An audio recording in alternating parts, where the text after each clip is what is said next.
ишибизди баштай берсек, бүгүн сиздер менен Талас жергесинен жолугуп, ушу өлкөнүң келечеги үчүн абдан маанилүү болгон жаштар жөнүндөгү Кыргыз Республикасынын мыйзамынын долбоорун талкуулоо үчүн чогулуп отурганыбызга абдан кубанычтабыз. Биз менен бүгүн талкууга катышуу үчүн атайын Жогорку Кеңештин депутаттары да келип отурат.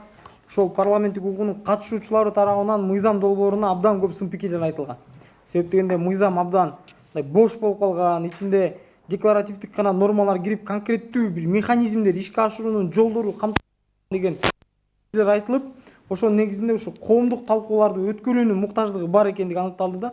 Анан ошол максатта мына Бактыбек Каныбекович Нурланович менен чогуу биргеликте ушу өткөн жумада барып түштүк аймагындагы биздин жигердүү жаштар менен жолугуп, ошол жерде ушундай жакшы бир коомдук талкуу мына бүгүн Талас талкуу өткөрүп атабыз.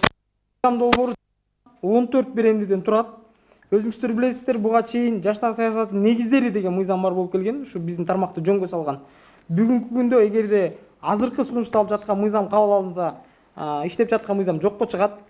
Мыйзамдагы негизги өзгөчөлүктөрдүн бири мына буга чейин билесиздер 14төн 28 жашка чейин жаштарды аныкталып келген. Азыр болсо мына өзгөртүү келатат, 14төн 35 жашка чейин жаштар деген категорияга аныктайлы деген сунуш берип, министрлик тарабынан кабыл алынып, бүгүнкү күндө Кудай буйруса ушул критерий менен келатабыз. 14-35 деген. Андан тышкары жаштардын ишкерлигин, ыктыярчылыкту колдоо сыяктуу бир катар ченемдер бар, бирок алардын баардыгы мына Азамат мырза биле, Жолдош мырза биле өткөн жолу катышып келишти. Ишке ашыруу механизмдери азыраак болуп атат да, декларативдүү норма көп болуп атат. Анан ушуну сиздер менен бүгүн талкуулап, сунуштарыңыздар болсо ошолордун баарын кабыл алып, анан мына эл өкүлдөрү аркылуу Кудай буйруса экинчи окууда алардын баардыгын мыйзамдын текстине киргизип, чындыгында иштей турган, жаштарга пайдасын тийгизе турган мыйзам кабыл алуу максатына келип отурабыз. Мына театрдын өкүлдөрү келатат, мугалимдер келатат, жекиго өзүнчө эле бир легенда мына. Кыздарыбыз өсүп келатат. Бизде учубуз куру эмес.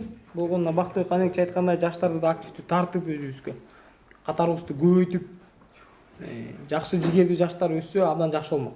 Анан жанагы жазуу жүзүндөгү сунуштарды сиздерден күтөбүз. Биз мына пандемия күнү жумушка чыксак эле алып буларды сиздер айткандар көп нерсесин жазып алдык. Биз да буну аракет кылып, сиздер айткан сунуштарды мыйзамга киргизүүгө болгон күч аракетти жумшайбыз. Келип бергениңизге дагы бир жолу рахмат. Ушундай иш-чараларда, мындай жаратмандыкта жолугуп турайлы.